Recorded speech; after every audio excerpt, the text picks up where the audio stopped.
One of the things that has always been hard about following Jesus is the ways that he calls us to things we don't want to see for ourselves. And I don't just mean hardships. I think sometimes we can go into a hardship with a sense of purpose. Jesus is calling me to this and through this, and I can get through it. What I actually mean is the way that he calls us to change, to become something that we don't necessarily want to be, something like meek. And so very often what we try to do is massage the meanings of these things Jesus calls us to reflect more, perhaps the sensibilities of how we want to see ourselves. Blessed are the poor and the mournful, the meek and the persecuted. In what world is that actually true, Jesus?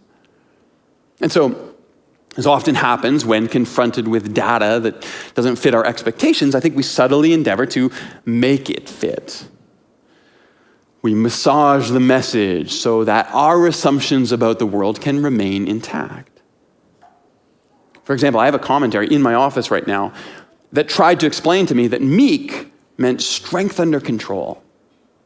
That's why they'll inherit the earth.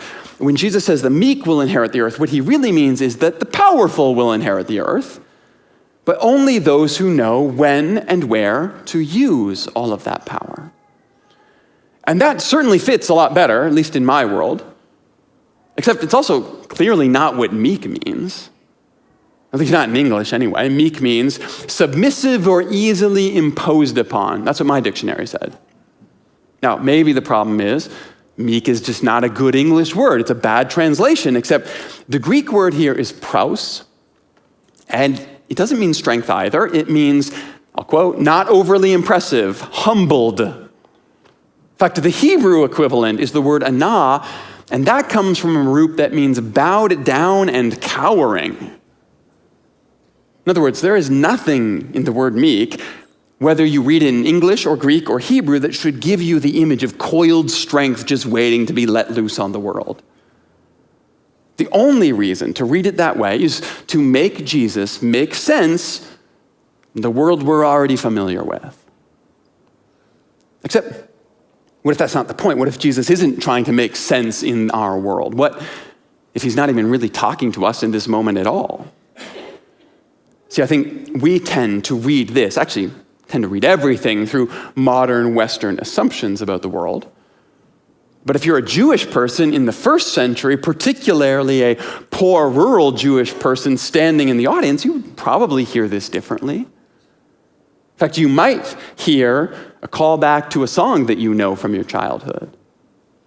A song that we call Psalm 37, a song which sings about the fall of Israel and the apparent victory of the ruthless. A psalm which then declares that eventually the righteous will inherit the earth because the Lord will not leave anyone in the power of the wicked.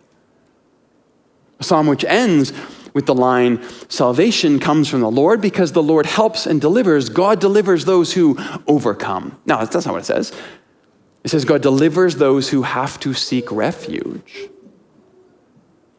The meek are not the powerful under control. We might want to see ourselves here. The meek are those who've been crushed, put down, those who've been humbled and forced to bow, those who've had their land, their earth, their everything taken away from them by the more powerful. Listen, you don't want to be meek, not in this context.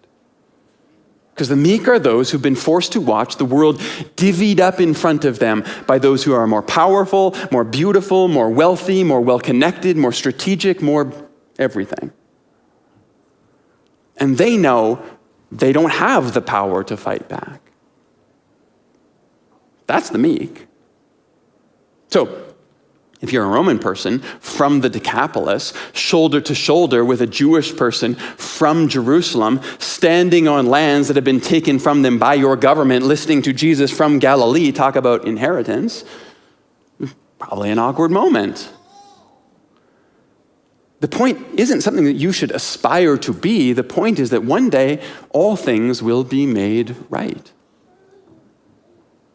And I know we have the sense, I do anyway, almost every level of our lives that the world is being handed out, and those who have the courage and the strength to get theirs will get it, and those who don't won't. And yet here Jesus seems to say to that, I know it seems that way, but do you imagine that that is what God dreams of?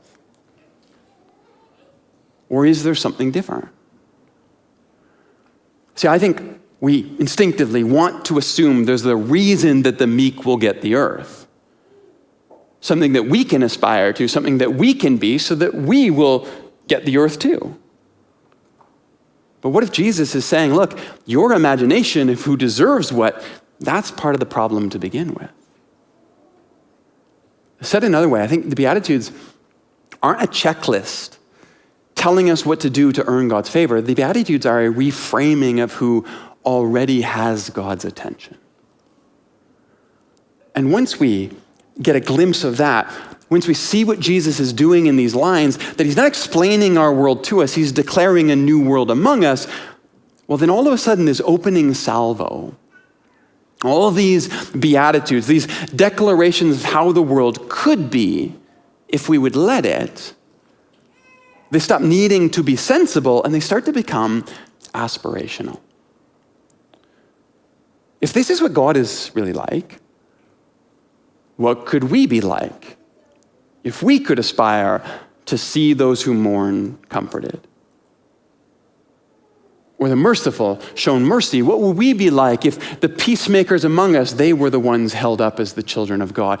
What if we could believe that those who hunger and thirst for the things of God won't just search in vain for lives on end, but instead they will actually find themselves one day wrapped up in the arms of the one who loves them, full of every good thing they need?